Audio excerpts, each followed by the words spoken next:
Shalom, amahoro y'Imana bane nawe. Je umva muri ino jwi nitwa Tezora Justin.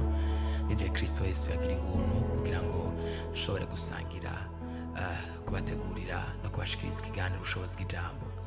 Ndiko ndavuga ku ijambo ryo kwizera ku munsi w'ejo, nariko ndabwira ku ijambo ryo kwizera kandi n'ubu tukiribandanya ko cane, kandi gose ukwizera kurakora ibintu utopfa kwiyumvisha n'amatwi yawe, utopfa kwiyumvisha n'ubwenge bwawe, utopfa kwiyumvisha n'amaso yawe, utopfa kwiyumvisha n'ivyiyumviro vyawe. Ukwizera kurakora ibintu kurimura imisozi, ukwizera kurahindura ibintu, ukwizera kurarema, ukwizera kurica, ukwizera kurakiza, ukwizera kuratabara. Faith, kwizera.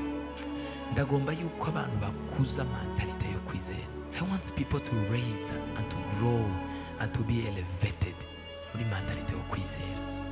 Hari umuntu umwe Imana yigeze kubwira, iramubwira nti hari umuntu azogira ikibazo.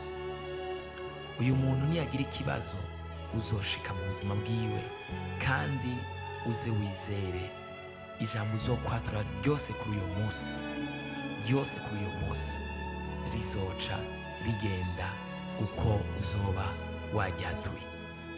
Hanyuma birashika wa muntu aragira ikibazo. Imana yagomba kuduza uwo muntu biciye mu kwizera kwiwe. Amaze kugira ikibazo, wa muntu Imana iramubwira nti ni wowe nateguye kugira ngo ushobore gukura uriya muntu muri kiriya kibazo, kandi genda ukimukuremwo. Imana iramubwira igenda ukimukuremwo. Hanyuma wa muntu acabwira umugore wiwe, aramubwira nti madamu, Imana yambwiye ko hari umuntu yagize ikibazo, kandi yambwiye yuko nza kugenda kwatura ijambo rikomeye kujya muntu yagize ikibazo, kandi ninajyatura biragenda uko nza kujyatura. Kubera uburemere bw'ico kibazo uwo muntu yari yagize, uwo mudamu akivyumva acabwira umugabo wiwe, aramubwira nti kweli uri sure ko ico kibazo azokivamo? Aramubwira umugabo wiwe, jewe ndizera kabisa bizogenda neza kuko Imana aravuganye nanje ko ico kibazo nza kwatura ijambo nkamusengera kandi akakivamo.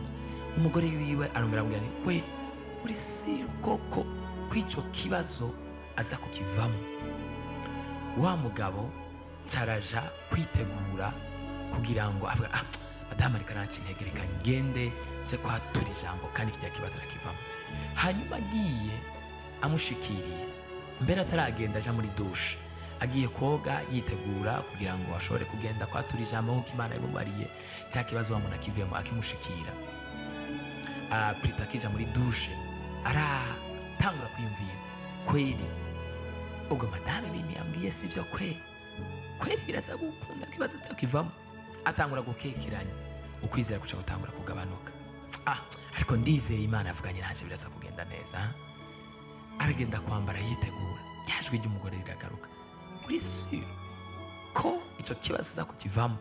Arongera riremesha kandi Imana yavuganye nanje birakunda biragenda neza. Aja gufata imodoka, aratsa imodoka, ryajwi ry'umugore riramugurukamo, uri sure ko biza gukunda kweli utaza kumaramara? Arongera riremesha kandi ntibiraza gukunda biremeye. Aragera kuri wa muntu aramuraba, mbere yuko agira icyo amubarira aramubwira nti uri sure kweli ko ico kibazo aza kukivamo? Ryajwi ry'umugore riramugarukamo kandi avuga nti reka ndindire gatoya ndaza kuba ndamubwira. Amasaha aragenda, ayandi aragenda, umwanya uragenda, uwundi uragenda. Haragera ku mugoroba, aragenda agomba kumubwira kandi aramubarira,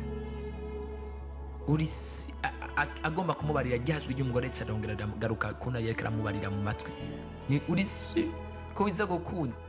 Aca arangira aragira ubwoba, aravuga ariko ubuhanye ndamubwiye yuko ikibazo giheze n'ikice gihera byoca bigenda gute? Atakaza ukwizera, arinda vayo atakibazo akemuye, kandi Imana yari yavuganye nawe yuko ari wazoba inyishu n'igisubizo. Hari ijambo Imana yari yashize muri we kandi ntiyajyatura akazobona ubuzima. Atakaza ukwizera. Imana idufashe cyane. Imana mu ijoro iramugendera iramubwira nti wewe nakubwiye yuko uza kwatura ijambo kandi rigashika, ariko wabuze ukwizera. Kandi kubwo wabuze ukwizera wahombye ikintu gikomeye cyane, kuko mu gukemuka kw'ikibazo cy'ujya muntu niho nari nashize umugisha w'ibi n'ibi byawe. Rero urahombye, wihangane, kumbure uzobona umugisha mu bundi buryo.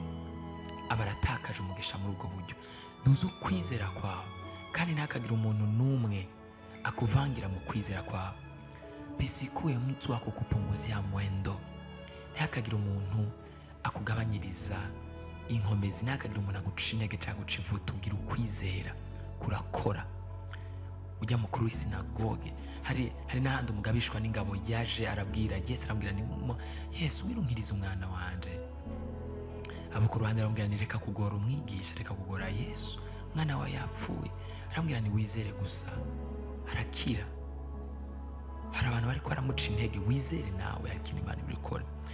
Muri buno butumwa bwiza izera ibintu 2 cyangwa 3 byizere muri kuno kwezi, muri uyu mwaka wa 2025 Imana izobikora. Kandi wizere gukira. Ku munsi w'ejo tuzosenga amasengesho yo kubabohoza no kubakiza, kandi ndizera ko Imana izokora. Shalom to you.